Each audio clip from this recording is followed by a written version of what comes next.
Hello friends అందరికీ. ఇప్పుడు మీరు చూస్తున్న ఈ లొకేషన్ వచ్చేసి వరంగల్ హైవే నారపల్లి. ఇంకెవరైతే మన ఛానల్ని సబ్స్క్రైబ్ చేసుకోవాలో సబ్స్క్రైబ్ చేసుకొని బెల్ ఐకాన్ క్లిక్ చేసి పెట్టుకోండి. ఈ రోడ్డుకు మనకైతే ఒకటి సేల్ రావడం జరిగిందండి. మహాలక్ష్మీపురం ఎంట్రన్స్ రోడ్ ఇది.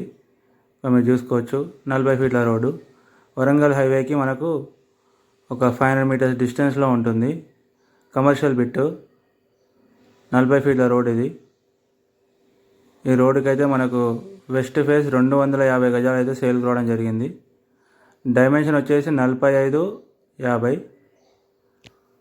ఇది వరంగల్ హైవేకి ఒక 1/2 కిలోమీటర్ మాత్రమే ఉంటుంది. ప్లాట్ ముందు వచ్చేసి 40 ఫీట్ల రోడ్ ఇది. కమర్షియల్ బిట్ ఇది. ఎవరికైనా ఇంట్రెస్ట్ ఉంటే స్క్రీన్ మీద కనిపించే మన నెంబర్స్ కాల్ చేయండి. అలాగే మన ఛానల్ అయితే సబ్స్క్రైబ్ చేసుకొని బెల్ ఐకాన్ క్లిక్ చేసి పెట్టుకోండి. రెగ్యులర్గా మన ఛానల్లో వీడియోస్ అయితే అప్లోడ్ చేయడం జరుగుతుంది. మీరు కొనే ప్రాపర్టీ కూడా ఏదో ఒక రోజు అప్లోడ్ చేయడం జరుగుతుందండి. మన దాంట్లో రెంట్స్, కమర్షియల్ ఇలాంటి ప్రాపర్టీస్ కూడా అప్లోడ్ చేయడం జరుగుతుందండి. కొన్నిసార్లు తక్కువకి వచ్చే ప్రాపర్టీస్ కూడా ఉంటాయి. అలాంటి ప్రాపర్టీస్ మీరు మిస్ అవ్వకుండా ఉన్నారంటే మన ఛానల్ని సబ్స్క్రైబ్ చేసుకొని బెల్ ఐకాన్ క్లిక్ చేసి పెట్టుకోండి. Thank you everyone.